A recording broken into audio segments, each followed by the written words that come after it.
nobody's worried about the Federal Reserve notes in your pocket being something the government owes. This month, fears have been stoked because the government's issued a bunch of $100 bills, which if people take to the bank will have to be paid for with two $50 bills. There are certain universities where if you want to launch a new program or a new center, the first question the university asks is, how much revenue is it going to bring us? That's not the point of higher education.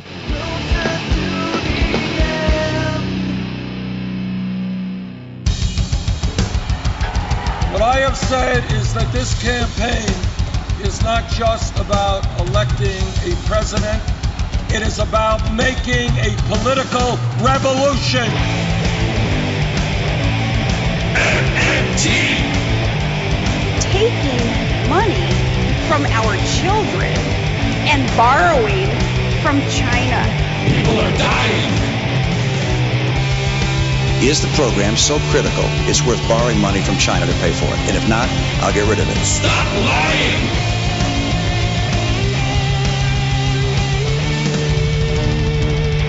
I want the truth!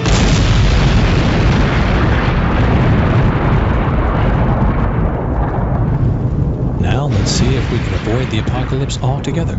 Here's another episode of Macro and Cheese with your host, Steve Grumbine. This is Steve with Macro and Cheese.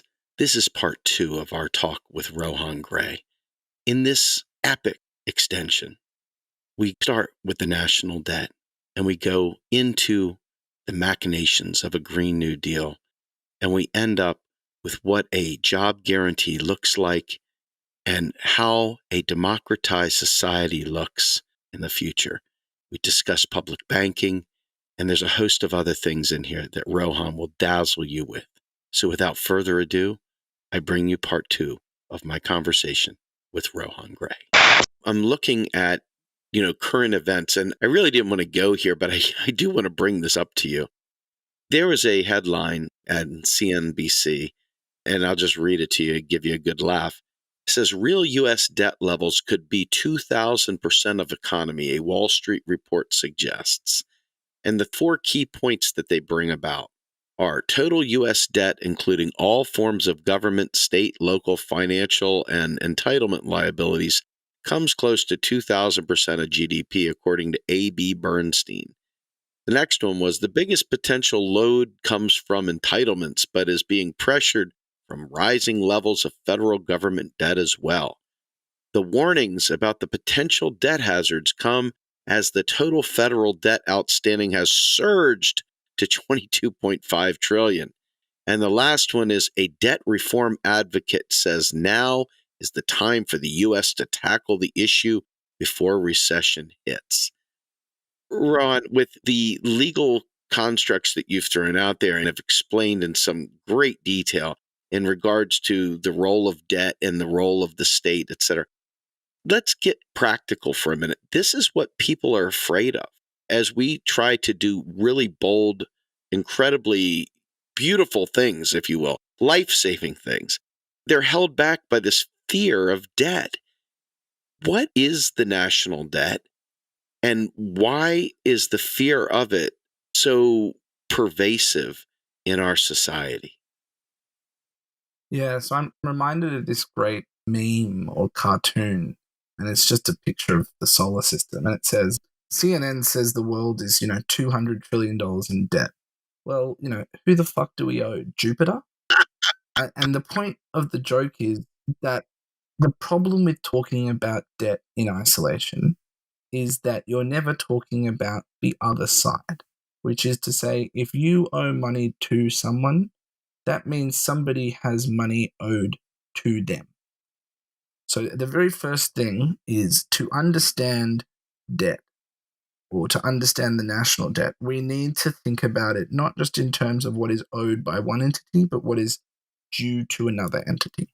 That's the first thing. So just to give a basic example, if 50% of all government debt, and it's not 50%, but it's a significant number, if 50% of all government debt was owned by another branch of the government, if Treasury Department A owed Treasury Department B, would it make sense to talk about that as part of the overall amount of outstanding debt owed? No. You would cancel those two out and net them out. So then the question is, when do we stop netting? Right? This is the joke about Jupiter. When do we stop saying, okay, well, one person owes means someone else is owed? Well, that depends on what question you're trying to answer. If the question is how much government debt is owed to the non-government sector, that is another way of saying that is how many debt assets does the non-government sector own that are issued by the government? Stephanie Kelton has a great story about this exact thing, which she said she was in Congress when she was down there working for the Budget Committee under Senator Sanders as the chief economist for the Democrats. She would go to senators, Democrats, Republicans, and say to them, would you like to get rid of the national debt? Oh, yes. Oh, yes, they'd say. Yes, it's a huge problem. It's burdening our grandchildren. And then she'd say, interesting. And what do you think about the government securities market? Oh, well, the government securities market's great. It's really important. It's a great benchmark safe instrument for savers, for pensioners, for hedge funds, for all kinds of investors. Love government debt. Can't get enough government debt. We need the government securities market. And then she'd sort of just stop and say, you realize they're the same thing, right? Because all government debt is held by somebody. All government debt that is issued to the non-government sector, I should say, because a lot of it is held by the Fed, and that should just be cancelled out for any real analysis. But the government debt that's held by other people is, for them, their savings. Not just their savings, their investment savings.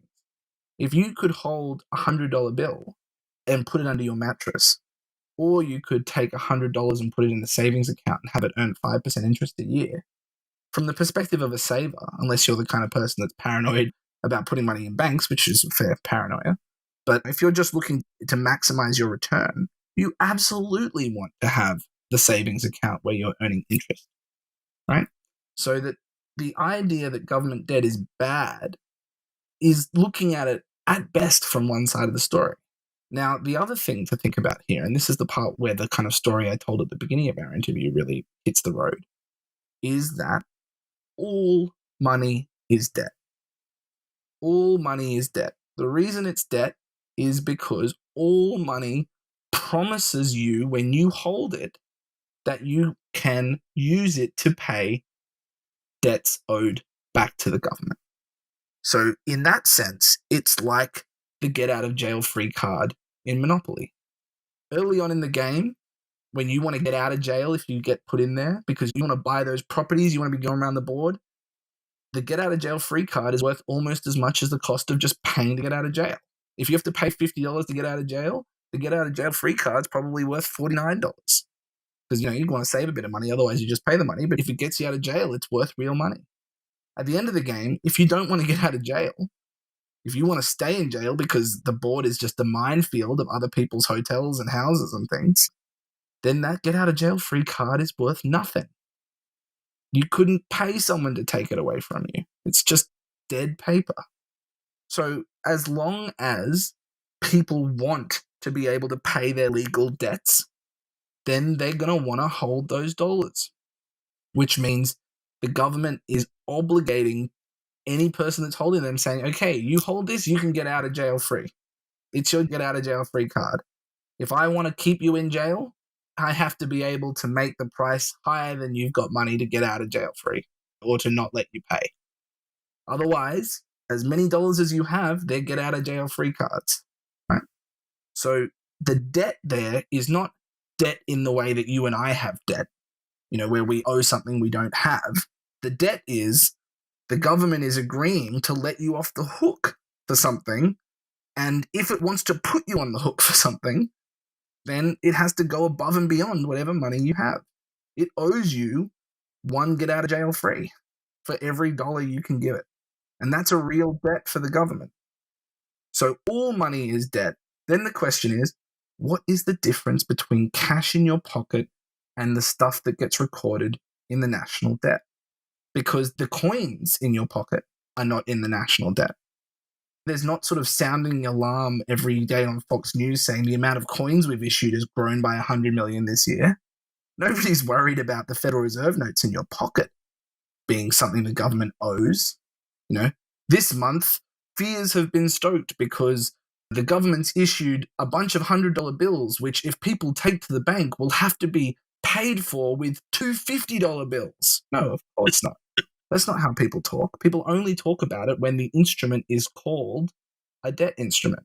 So what's the difference between a 3-month Treasury bill, a 1-year Treasury note, a 30-year Treasury bond, all of which we call quote-unquote debt, and a $100 bill or a 25-cent coin? Well, the most obvious one is the former pays interest. So in that sense, we can think of one of them, the cash and the coins, like a checking account that doesn't pay interest. Apparently, checking accounts used to pay interest. I've never grown up in a world where that's true. I'm a child of the Great Recession. But apparently that's a thing that I read it in history books. They used to pay interest on checking accounts as well. But certainly they at least paid interest on savings accounts. So that if the major difference between government debt and regular government cash is that one pays interest, then it's like having a savings account versus a checking account. Now, if you couldn't get your money out of a savings account, that might be a real problem. If you were locked in for 6 months or 12 months or something. So someone goes, okay, well, 30-year Treasury bond, that's a little bit different because you can't turn that into cash. You can't pay your groceries with a 30-year Treasury bond. Well, no, you're right. I also can't pay for a car with quarters, right? If I want to buy a car and I've got a mountain of quarters that I've been hoarding, what do I have to do? I have to go and turn them into a more useful form of money, the form of money that the person will accept. Now, if I'm in the financial markets, for example, and I want to buy a bunch of stocks, it might be far easier for me to buy them with bonds by swapping the stocks for the bonds in a swap than it is to buy them with quarters. But the crucial point here, and this is where the Federal Reserve comes back in, is that the Federal Reserve has created what they call a secondary market for government debt, which means the Federal Reserve says, I'll buy the debt you want to sell. Anytime you want to turn your government bonds into cash so you can buy a car or your groceries, there's always going to be someone that's going to buy them. Most of the time, it's going to be someone else who wants that bond because there's more demand for these savings instruments, these investment instruments, than there is supply at the moment and for a long time.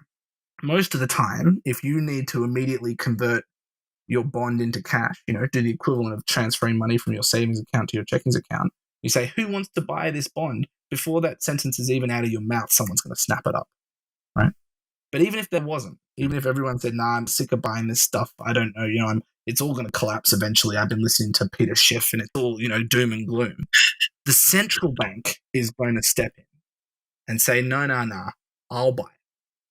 I'll buy it. Always, I'll buy it. And that's exactly what it'll do. That's what it did in 2007, 2008. It bought up literally trillions of dollars of government bonds and just swapped it for cash. And from the point of view of the person in question, that was one asset on its balance sheet that was swapped for another asset. They didn't become millionaires overnight. They were already millionaires. Because when the time came to fill in their sort of federal tax filings and they had to list all of their wealth, one of the things they listed is, I own $1 million in government bonds. One of the movies that I love, if I had more time in the semester I would teach, is the movie Panic Room with Forrest Whitaker and Jodie Foster. That's a movie about a guy that tries to rob Jodie Foster and her daughter, and they get stuck in a panic room, and it turns out that the thing that they're trying to rob was in the panic room, unfortunately. So that's why the whole movie takes place. But you know what the thing ends up being? A bunch of government bonds. They just look like big pieces of paper, and they're worth $1 million a piece. Why? Because it's $1 million of a bond that earns them 5% interest every year, or somebody bought it for $800,000, but it was worth $1 million, so it's the equivalent of an interest rate. You can either buy something for a certain price and it'll pay you interest, or you buy it for a discount, and then over time, then it becomes worth the equivalent of paying an interest, right? That's fascinating. So these bonds are worth $1 million, right?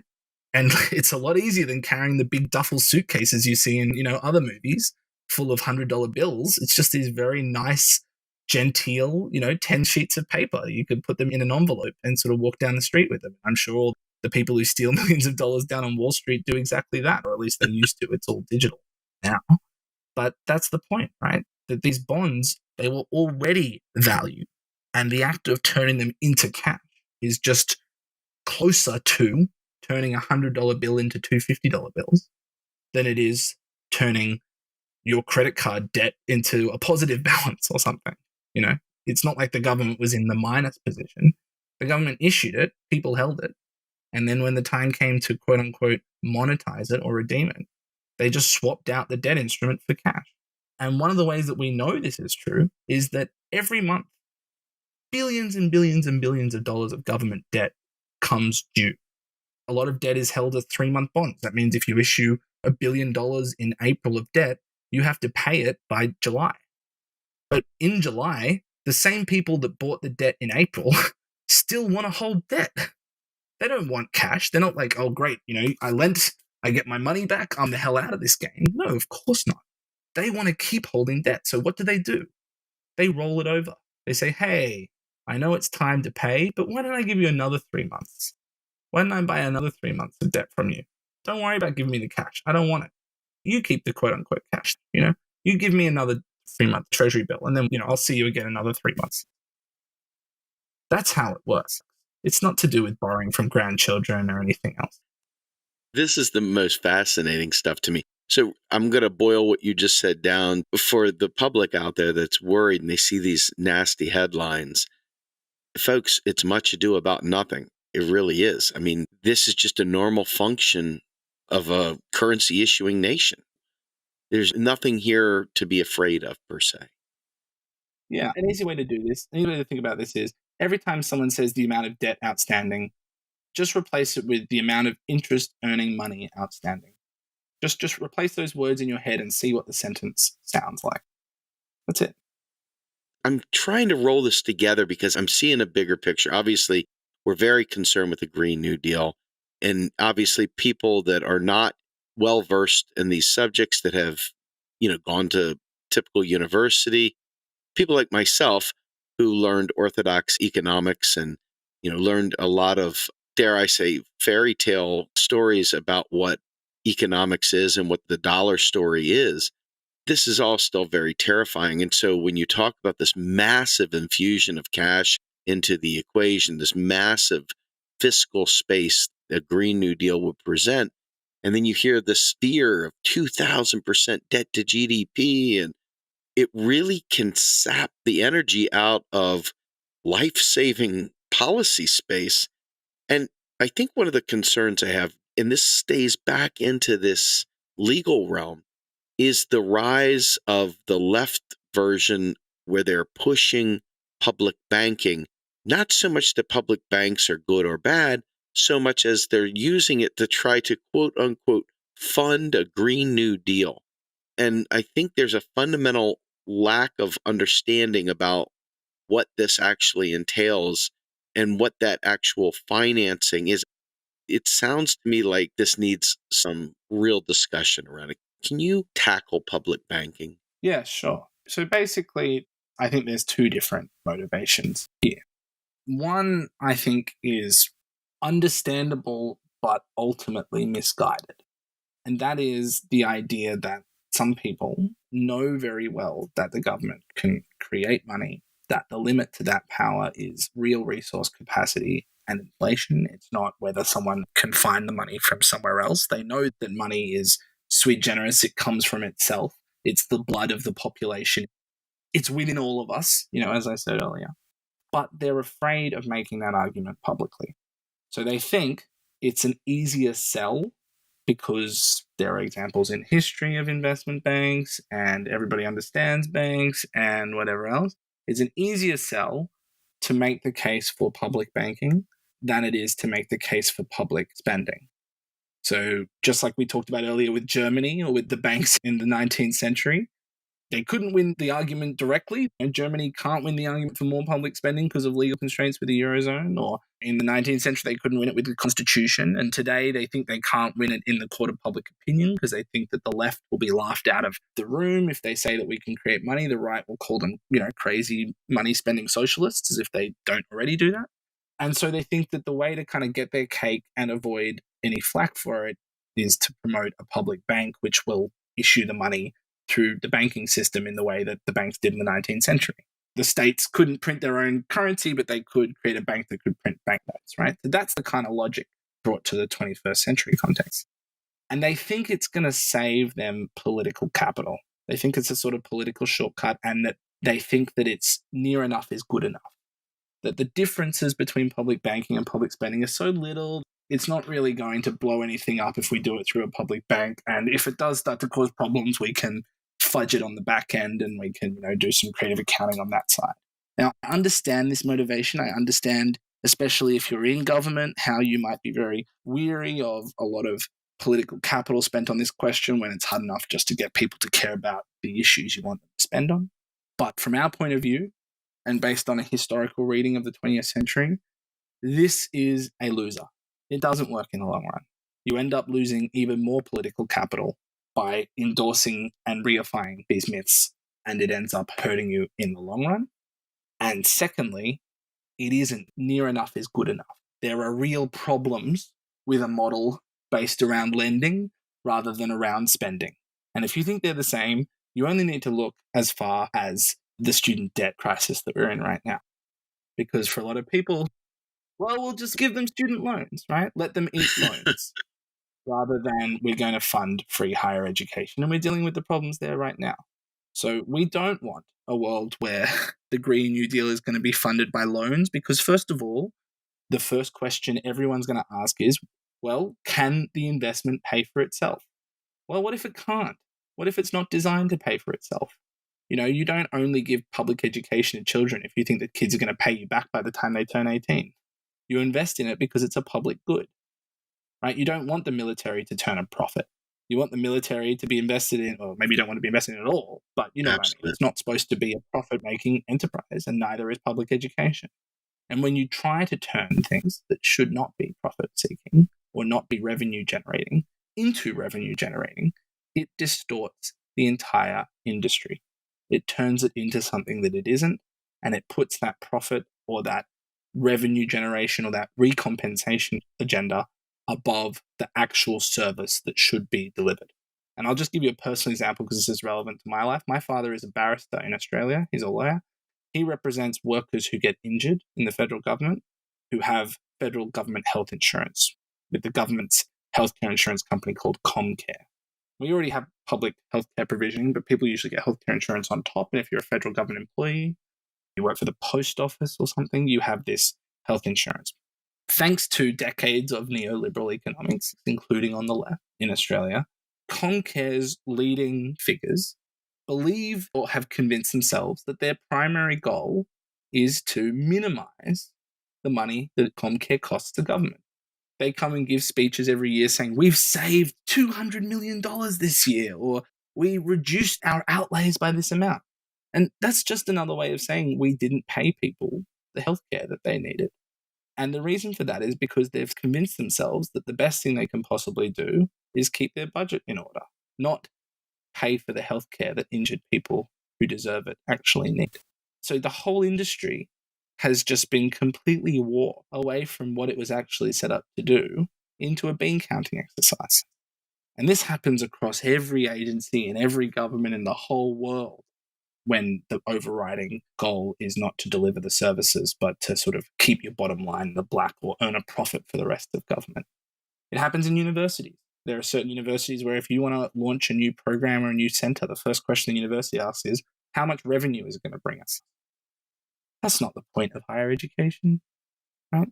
And if it's worth doing, it should be worth doing, and we can make the money to make it worth doing. If the social benefit is worth it, then that is the money. That is the value that's been created. The second idea, the second big kind of group of people are the people that believe that either the ability to create money exists, but it's very small. There's only a little bit of that power. If you try to use that power a lot, it's like trying to, keep yourself up all night with caffeine tablets. Eventually, you're going to come crashing down. It's going to be even worse. And you're going to wish you didn't do it, right? You can't substitute for good old-fashioned sleep. You can't substitute for good old-fashioned revenue, right? This is a sort of, what Timmy Geithner, what did he call it? It was like feeding the economy a sugar high. It's kind of fake. It's fake stimulus beyond just a little bit, right? So they think that it's a kind of gimmick, and that in the real world, in the majority of real policy making, to quote a famous, leftist Doug Henwood, you got to pay for shit. That's the idea. And so the reason they're attracted to public banks is because in their mind, they don't understand that most banking involves creating new money. They think that at some level, either at the really basic level of literally you give me your money and I lend it out, or at some sort of, fractional reserve banking where it's basically that story, but through a funhouse mirror or something, that the point of banks is to lend out other people's money. And so the point of public banking is to, quote unquote, harness the power of private capital. We have all these private capital out there.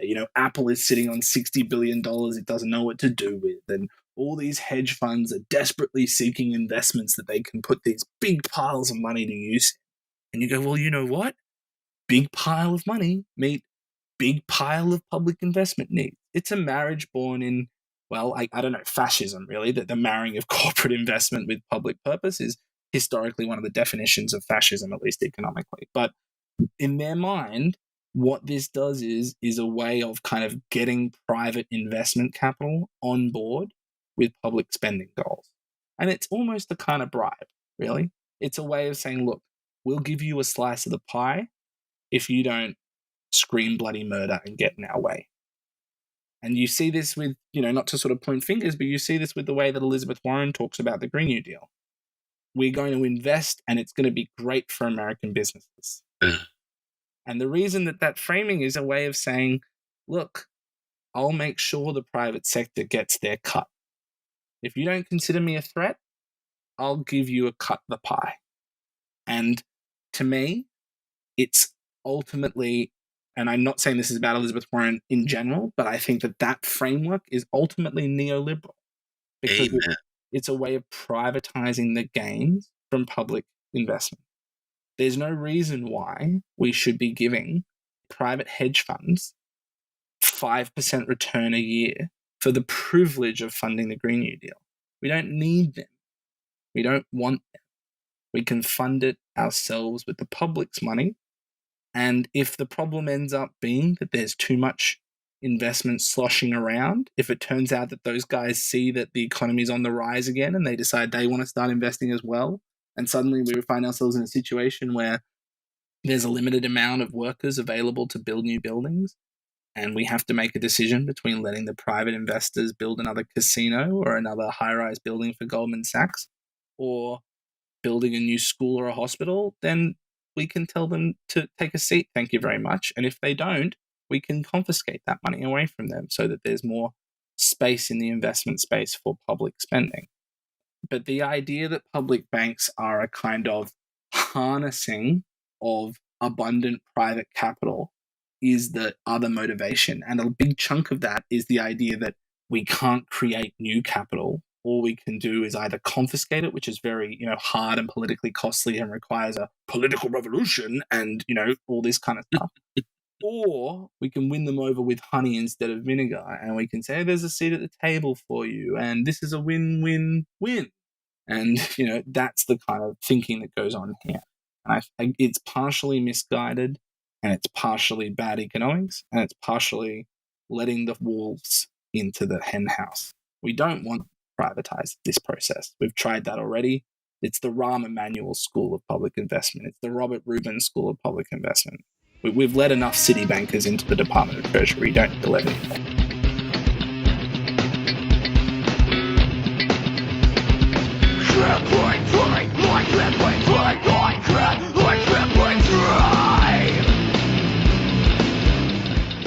You are listening to Macro and Cheese, a podcast brought to you by Real Progressives, a non-profit organization dedicated to teaching the masses about MMT, or modern monetary theory. Please help our efforts and become a monthly donor at PayPal or Patreon. Like and follow our pages on Facebook and YouTube, and follow us on Periscope, Twitter, and Instagram.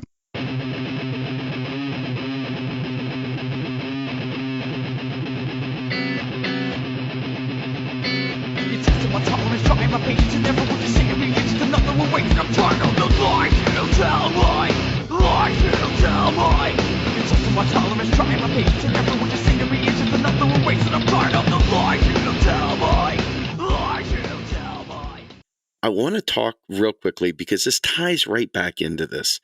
One of the famous exchanges of all time, especially for folks that follow the goings on within the modern monetary theory, theorists and activists and politicos, is the exchange between Paul Ryan and Alan Greenspan, when Paul Ryan leans forward and says, surely if we privatize Social Security, it will become more solvent. In some rare act of honesty, Alan Greenspan comes out and goes, well, it's not really so much that we're insolvent because we can certainly pay any amount we want. The question is, can we create an economy that has the real resources available for sale?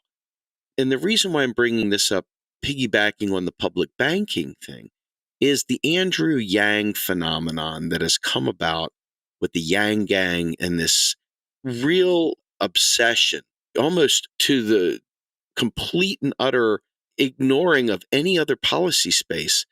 This UBI group has come through the door, and they don't understand the effects of what a UBI is, given the nature of starting with the money story, starting with why the government provisions itself, looking for real resources, looking for goods and services, looking to provision itself, and the nature of just handing people credits as opposed to the price anchor and the structural reform that comes about with a federal job guarantee.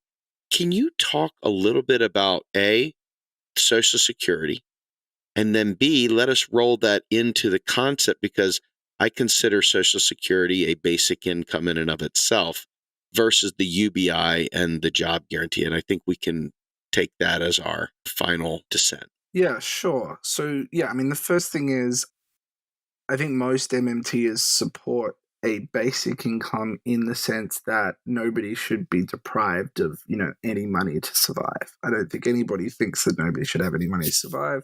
And I also think that most MMTers would say, in addition to that, regardless of how much money people have, they should have all of their basic needs met: housing, food, healthcare, etc.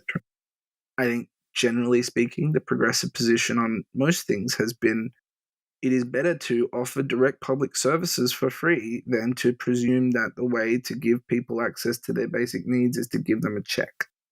Now, that's not to say that giving people a check isn't useful in and of itself, but the classic example here is school vouchers. School vouchers are typically seen, quite rightly, I think, as a neoliberal alternative to public schools. Don't give people public schools, give them some cash and let the quote-unquote market provide their schooling needs for them. Healthcare. Don't give people Medicare for all, give them a healthcare rebate and let them go, purchase healthcare on the market, right? Don't give them public housing, give them a, rental tax credit and let them go get housing from private landlords. These are the neoliberal alternatives to public service provisioning. That said, there is a point at which cash provides some flexibility and freedom in consumption choices. And people have different consumption needs, When I worked in family law, there was a joke used to be, I don't know if it was a joke or a tragic saying, good families are kind of good in very similar ways. And messed up families are messed up in their own messed up, unique ways. And every family is messed up its own unique way. I don't think that's necessarily true, but that was a saying that people would sometimes say. I think when it comes to basic needs, most babies need to sleep. They need to be fed. They need to be loved. Most children want to have rich educational experiences. They want to have friends. They want to have a bed that's comfortable. They want to have healthcare. A lot of basic needs are often quite similar. Obviously, people have different needs within that, but the needs themselves are similar. When you start getting into the realm of kind of personal consumption, I might never want to go to a sports game in my life, although my wife just recently made me a Raiders fan, and now I'm a Raiders fan for life, apparently. But before that, I never wanted to go to a sports game in my life. But I did love going to music concerts. Now, in that context, it might make more sense to give you the option to choose the kinds of cultural experiences that you would like to go to. And one way to do that is to give people money. Another way is to invest in both to some degree and have some basic degree of minimum free services for both. And then you want to pay more, you can pay more. For Social Security, I think part of the point here is that it goes alongside other forms of assistance, including Medicare and things like that. And that if there were other services that we could provide publicly, that would take a lot of the burden off Social Security to be the only way by which people have economic security. If every elderly person had guaranteed housing, guaranteed healthcare, guaranteed care assistance, then their Social Security checks would probably be able to be spent on more luxury and sort of consumption goods than they are today. But the other thing about those Social Security checks is they only buy something because there's someone on the other side offering it, that someone on the other side is doing the work. And there's a reason why Social Security is historically for the elderly, the sick, the young. These are the people that aren't presumed to be able to contribute productively, or that it's not reasonable to sort of expect them to do so beyond a certain amount. So the point of Social Security there is a way of giving those people access to the goods and services produced by the working population. A universal basic income, first of all, the word universal there means everybody gets the same amount. That's a design feature of what universal basic income proposals are. And Yang, to his credit, is consistent on that. Some people like to mess around with that term and say, well, actually, it won't go to the rich. We'll take that money back through taxes or something. And then you go, well, the rich are going to work this out pretty quickly, right? They're going to work out that it's not universal if they're getting nothing out of it, or getting less than nothing because they're paying more in tax, right? So if it's going to be truly universal, it really has to be no strings attached to everybody who wants it. Or not even everyone wants it, everybody. Which means if you're rich, you're probably going to invest that money. You're not going to spend it on milk and eggs and cheese. You're going to put it in stocks and government bonds and things, which means it's going to be earning income for you. It's going to be earning interest. Your $100,000 a month, which is $12,000 a year, 10 years from now is worth $50,000. If you're poor, you are going to eat that money, which means at the end of the year, you're left with zero. And then next year, you're left with zero, maybe a little bit. So by the end of a decade, the rich person is $200,000 up, and the poor person has some of their basic needs met, but is not $2,000 up. So wealth inequality and income inequality rises, even as you might be giving some basic needs for the people at the bottom end of the spectrum. Compare that to a world where you're providing public goods to those people, or you're only providing income support to people who need it at the bottom. At the end of the 20 years or the 10 years, the rich people don't have anything more than they have, but the people at the bottom end do. And so the wealth and income distribution is compressed rather than expanded. So that's the first thing, is making something universal like that, when there are different ways in which that money is going to be used by poor and rich, is going to increase the gap between the rich and the poor. The second thing is putting aside Yang's ridiculous claims about robots coming to take people's jobs, where there's no evidence for that in the productivity, in the job numbers, and certainly in industries that really matter. We're not replacing school teachers with robots. We're not replacing lawyers and judges with robots. We're not replacing doctors with robots. We're not replacing social workers with robots. We're not replacing architects and engineers with robots. So in a lot of work that's really important, we're not sort of roboticizing it anytime soon, and we're certainly not in areas where the human interaction is the point. Right? There are certain jobs like widget making that you could automate. There are jobs that are actually about human beings interacting with human beings, which by definition can't be automated. Right? So there's always going to be some work that needs to be done. And then the question is, who's doing the work? Who's doing the work and how?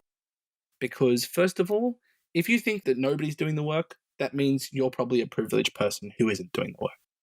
If everybody in America got up tomorrow and is like, hey, we all stopped working, but we all somehow enjoying the same standard of living, I wonder why that is. Chances are, if you turn on the TV, there's probably some sort of subjugation of another country going on, and the extraction of value from the workers in that country. That's probably how that's happening, right? I doubt that the minute the America gets a UBI, everyone in Bangladesh gets a week off work, right? So there's always somebody doing the work to produce the goods and services that the UBI is buying. And then the question becomes, and this is where the job guarantee comes in. This is the most important part from me.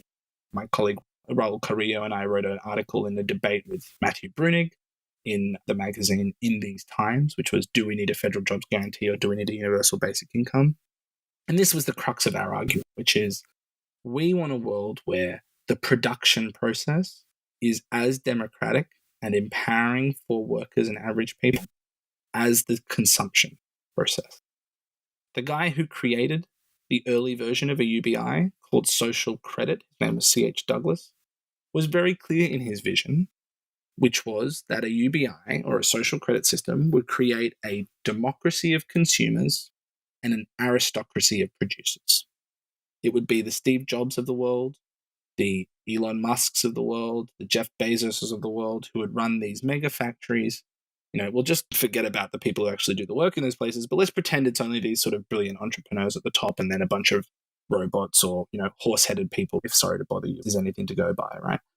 So they would be the quote-unquote captains of these robot armies, right? And the rest of us would buy the goods and services from them. And every month, your UBI check gets deposited into your Amazon Pay account, and then you get to buy some stuff on Amazon, and then it gets delivered to you by a drone, and everyone's happy, right? Those people become insanely rich in that story, even more rich than they already are. Those 100 billionaires become trillionaires. Those trillionaires become 10 trillionaires. The aristocracy of producers is the people who are empowered in a world where all we get is a check. A job guarantee says, no, we have a right to exist and be involved as workers as well as consumers.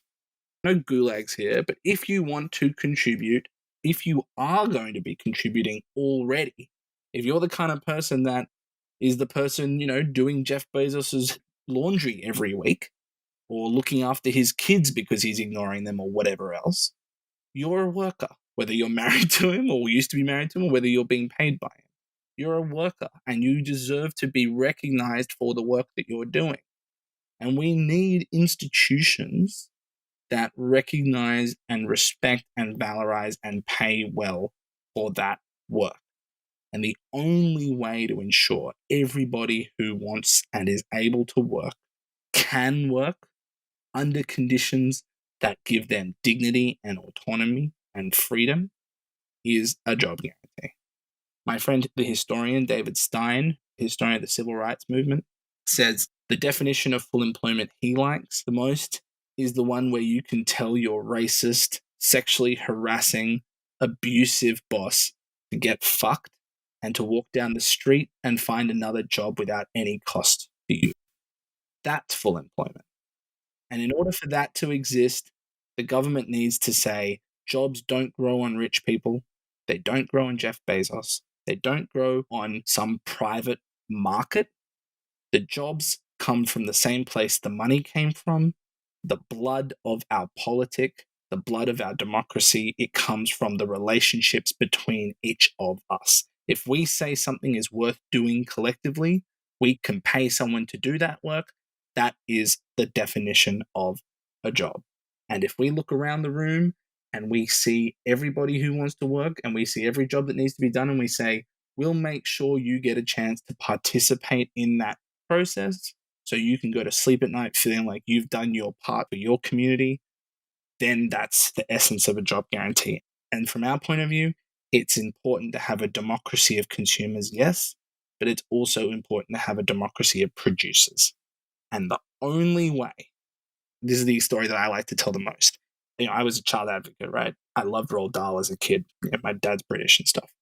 Charlie and the Chocolate Factory. Yes. How is it that Charlie got to become a chocolatier at the end of that story? Well, the answer is Willy Wonka let him. For 20 years beforehand, that factory door was shut. Doesn't matter how many kids walked by and wanted to be a chocolatier in that story. As long as Willy Wonka owned that factory, not to sound too Marxist about it, but as long as he privately owned the means of chocolate production, no one got to be a chocolatier until he decided in his weird sadistic little games to choose somebody to take over his factory. In a world where we say, no way, everybody gets to access the chocolate factory and the most deserving people get to become chocolatiers based on some social determination process, then it doesn't matter what Willy Wonka wants. He's just a weird old billionaire. And every Charlie who wants to become a chocolatier can have a chance. And that's what a job guarantee is about. It's that the world of making and producing and creating and being the value creators for the community is too important to leave to rich capitalists. I love that.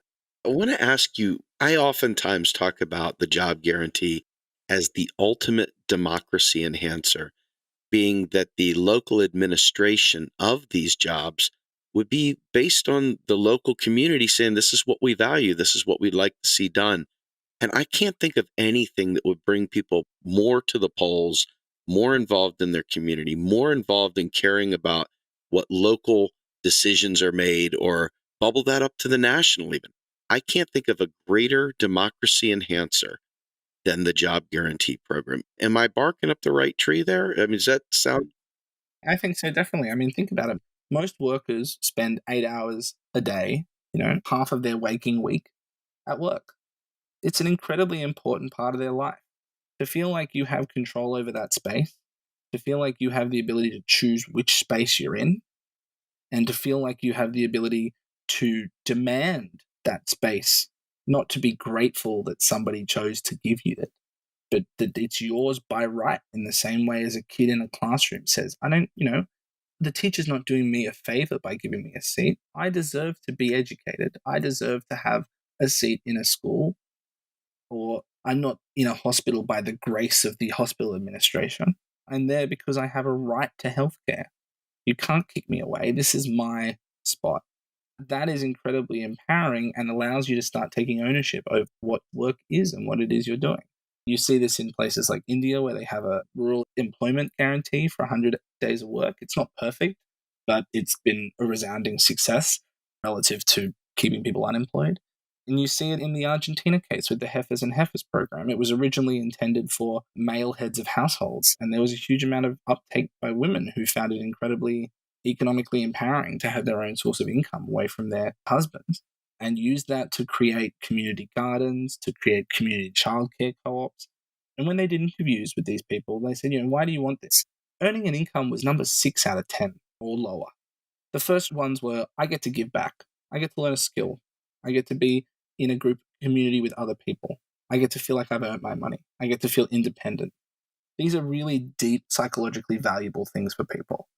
And work that up until that point had not been valued started to be valued. Homework that women were doing that was unpaid for decades started to being socialized and formalized into paid work, like paid childcare co-ops, which was actually part of the reason why they shut it down.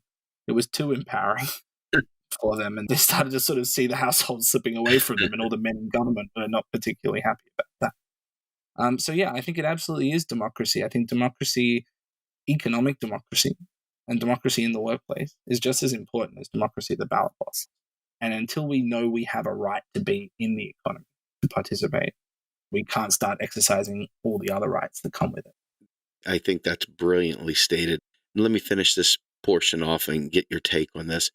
Some of the things that come at us, they always talk about the job guarantee as make work, and they talk about it being forced labor, and they talk about real freedom is the UBI that you've already addressed in spades.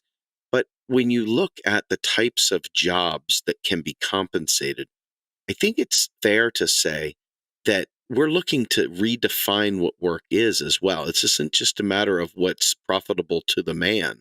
This is a different view of what work is, what it means to serve your community. And we often hear about, well, what about artists? And what about motherhood? And what about the whataboutism is what we get hit with this job guarantee. And, there's many folks out there that are trying to present what sounds like, at least verbiage wise, a job guarantee, but it is not the MMT approach to a job guarantee, or even it lacks vision. It's not what we're trying to do. It misunderstands the role of the transition job, as Warren Mosler would say, the counter-cyclical stabilizing effect of a job guarantee. But in particular, these types of roles are typically brought up as, aha, we found the silver bullet that defeats your job guarantee. These are not covered by your job guarantee.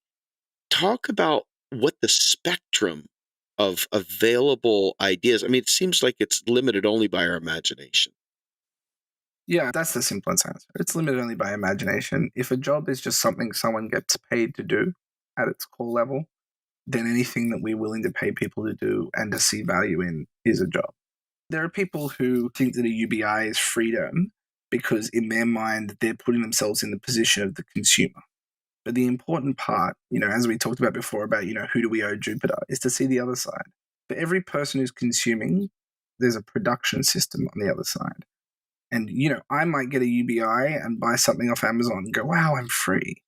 And the person in the developing world who worked in a sweatshop to produce that might feel extremely unfree in that moment. And so we don't eat a UBI check, right? We eat the stuff the UBI check buys. Where does that stuff come from? That's the conversation UBI advocates are not having. Or when they do try to have it, they quickly descend into platitudes about the market or about robots, which are completely unrealistic, if not completely wrong. The second thing is about the kinds of work. And one of the things here is a lot of work is currently not recognized in the formal labor market. And that can include care work in the home. It can include certain kind of artwork. It can include a whole range of things. Environmental protection work, work of Indigenous communities. And there's two sort of answers that you can have to that. One answer is it's always going to be too hard to sort of recognize that. So let's just give up and give people a check. I find that the other option is to say, this work is not being recognized. We should recognize it. And we should recognize it as work and create the institutional systems to formalize and socialize that work so that it isn't resting on mothers in their homes, in the privacy of their homes with no support. If you're a single mother at home raising your kid and you've got no support and you get sick, you're shit out of luck. If you have a public healthcare system and a single teacher gets sick for a week, that's okay. There's a bunch of other care providers who can step in for that person because it's a system.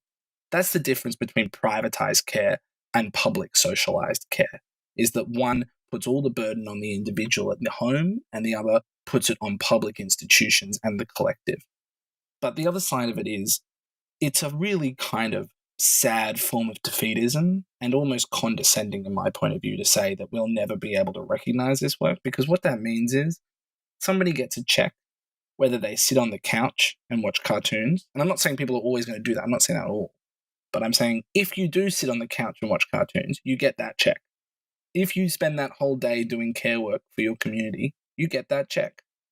Is that recognizing the care work? Or is that saying, it really doesn't matter which one you do, we're going to give the same check to both? Maybe other things will recognize that care work. Maybe you'll get a volunteer award from your volunteer community until that volunteer community finds out you're gay and then the church kicks you out or whatever else, right? Because the church controls the means of volunteering in that world, right? The Willy Wonka chooses who the interns get to be in the world where access to volunteer work is privatized rather than access through a job guarantee. But if the check itself doesn't care whether you sit on the couch or do work, then the check can never really be said to be recognition for the informal work you're doing, because it's recognizing nothing, and it's recognizing less than nothing, because it's recognizing anti-work as much as work. But to go to your question about what kind of jobs can be done, I mean, I have a slightly different view to Warren. I don't think that a job guarantee job has to be transitional. I think people can stay on the job guarantee for their entire life if they want to. And so do people like Bill Mitchell, and I think others in the MMT community would agree. I understand Warren's perspective. I don't think that the job guarantee has to be transitional. The other thing is, the way that I think about it is there's sort of three layers to the job guarantee. And this is, again, thinking about as a lawyer, not just as someone designing economic programs. The first level for me, and for others in MMM, I think I can speak for, is the legal right. Because without the legal right, there's no guarantee that everybody gets it. Right? You can say we're going to give a job to everybody and we're going to have a job office where the unemployment office used to be. But if the person at the job office is screwing me over because I'm black, or because it's been underfunded and there's a long line and nobody cares, until I have the right to sue, to demand relief, to say this is a violation of my rights, I demand they be honoured, then you cannot guarantee that every person is going to benefit equally from this program. And obviously creating the right doesn't mean that everyone just magically overnight does benefit, but it is a critical precondition for people to be able to benefit equally. And this is why, even though rights aren't the be-all and end-all of social justice struggles, that rights have been at the center of most social justice struggles, particularly in the United States throughout history. The right to vote, the right for public education, right? The right for healthcare. The right is a critical part of the legal enabling infrastructure. So the job guarantee, part of it for me, the word guarantee there is about a legally enforceable right. The second part, and this is the part that most MMTers talk about and focus on because it's the sort of meat and potatoes, is the programs, the job creation programs that will ensure that right actually can be experienced by most people. That's the actual thing that ensures that there's a job available for everybody and that job is tailored and it pays well and it helps you gain skills, etc. And for that to work, I think, and for it not to be stigmatized, we need a world where those jobs are considered part of and in the same category as every other public job. So I don't think, as a matter of both design and rhetoric, that it is a good idea to put a big scarlet J on job guarantee jobs and say they're somehow structurally different from every other job in the economy. There could be that certain people need the equivalent of what is a sort of employer of last resort program for them. But it could be that for a lot of people, regular public jobs programs are the way in which they experience the job guarantee. If you have a lot of public jobs, the number of people that will need to rely on the employer of last resort is less. And the analogy that I use for this, when I try to explain this to people, is public schooling. There are people who have special needs in public schools, right? People with behavioral problems, people with learning problems, etc. Those people need additional support beyond what an average public school classroom will be able to provide. Now, in order for that public education system to ensure everybody has a right, we need to catch those people with the most needs so that those special support services are critical to ensure that everybody's education guarantee is real.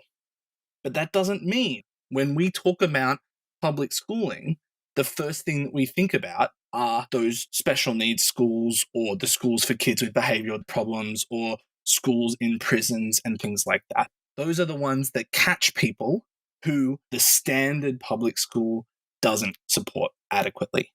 Now, I would say all of those are parts of the education guarantee system.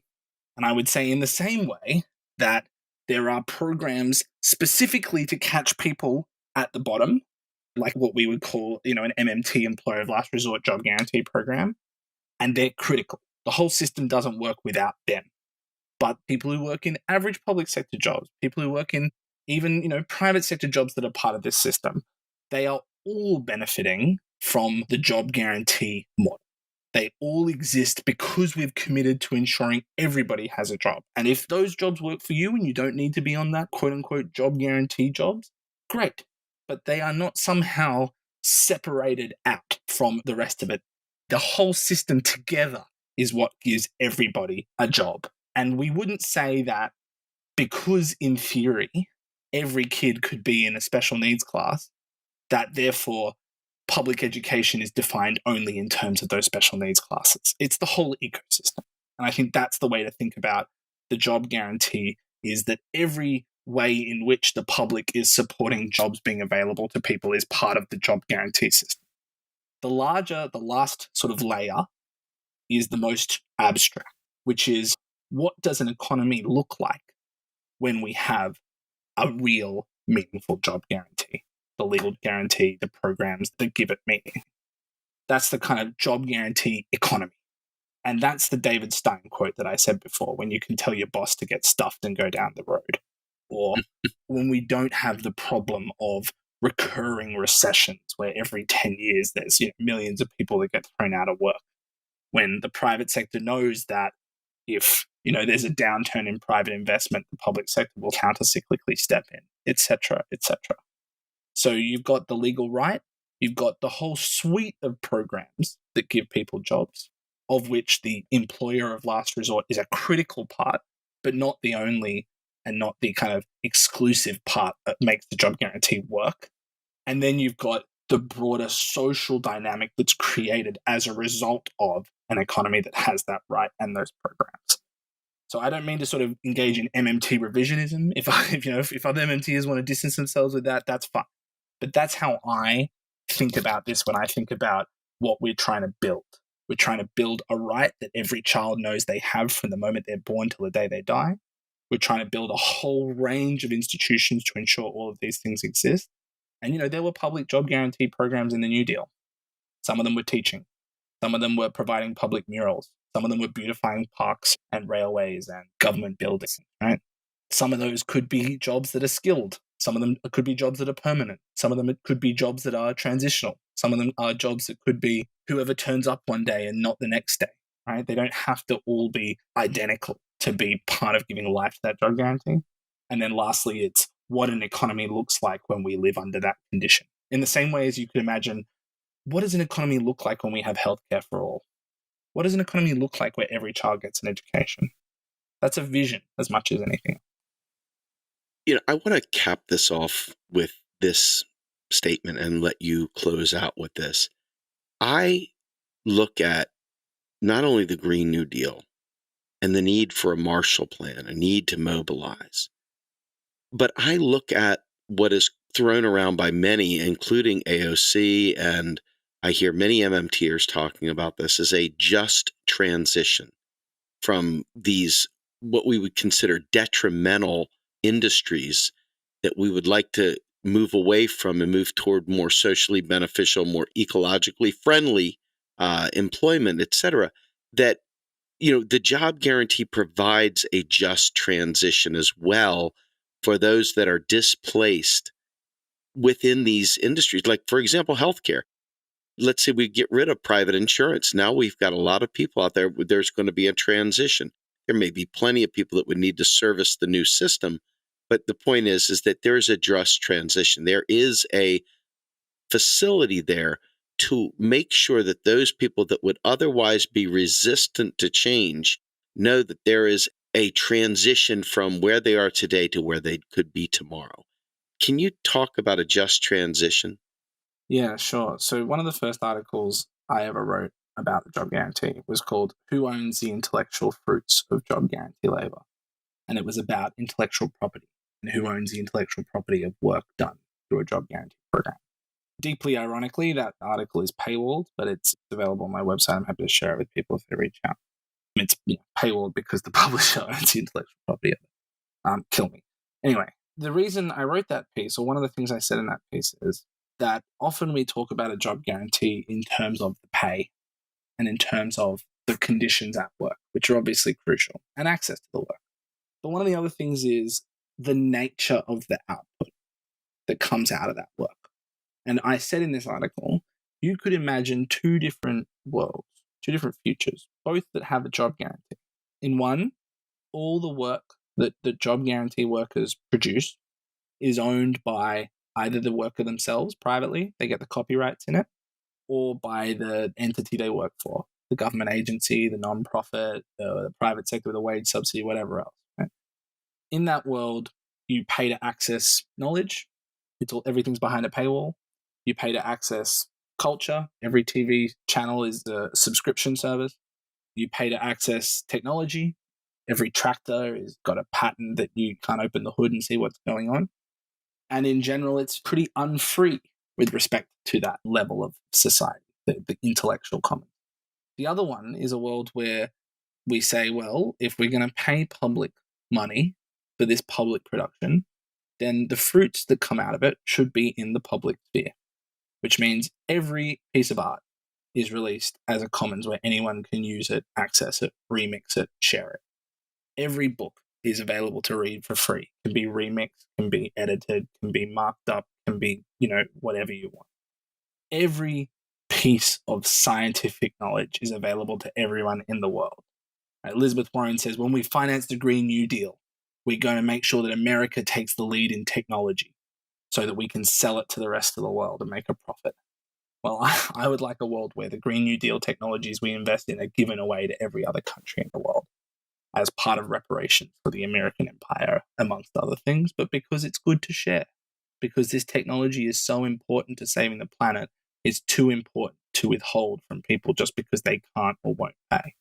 Every piece of knowledge, culture, information that gets produced, gets shared, and becomes part of common. So that's two different visions of a job guarantee, which means we have to think about not just the provisioning of jobs, but what the purpose of the work is. And part of the point of the just transition, I think, is that for too long, workers in certain dirty industries, certain fossil fuel industries, have come to identify their identity as workers with the particular work, even when that work ceases to be socially valuable and starts to be socially harmful. So to give up on coal is to give up on your identity as a worker. I think that's understandable but tragic. What we need, and what the Green New Deal framework so brilliantly does, is says, no, you are valuable as a worker. Your identity as a worker is real and meaningful and important and will be protected. You're not going to be given a severance pay and patted on the head and told to sit on your couch after 40 years of work that might have sucked, but might have given you a sense that you earned your way through this world. You will be given the chance to keep holding your head high and earning your way through this world as a worker, as a valued worker, as a worker that can support their family the way they were doing yesterday.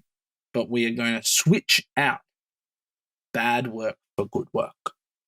In the same way as I would call a kind of proprietarian, closed, enclosure-based intellectual production system bad work, and commons-based production good work, the point of the just transition is to say, we are going to end bad work and replace it with good work. But as we do that, we will make sure every worker stays a worker and is respected and rewarded as a worker should be.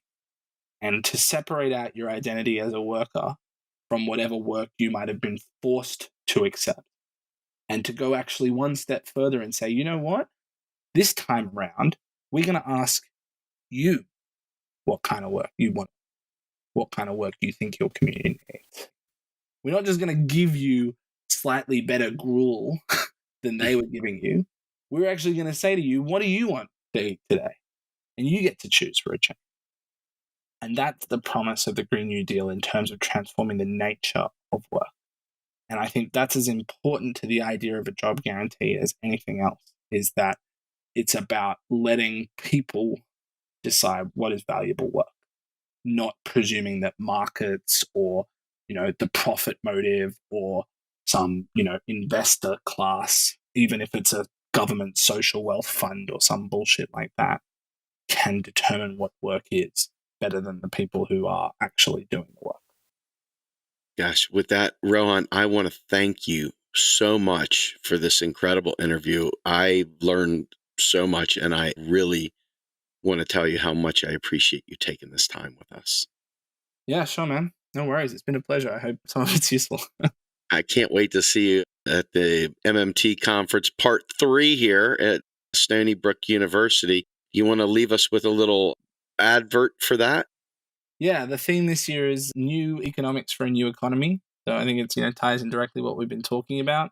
I think MMT has well and truly arrived on the global stage. I think everybody knows about it now, or if they don't, they will.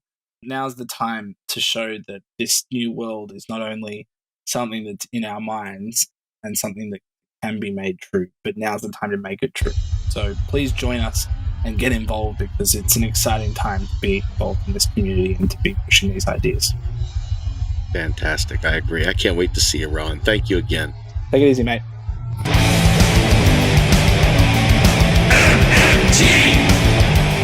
Macro and Cheese is produced by Andy Kennedy. Descriptive writing by Virginia Cox and promotional artwork by Mindy Donham. Macro and Cheese is publicly funded by our Real Progressive Patreon account. If you would like to donate to Macro and Cheese, please visit patreon.com/realprogressives. I want the truth.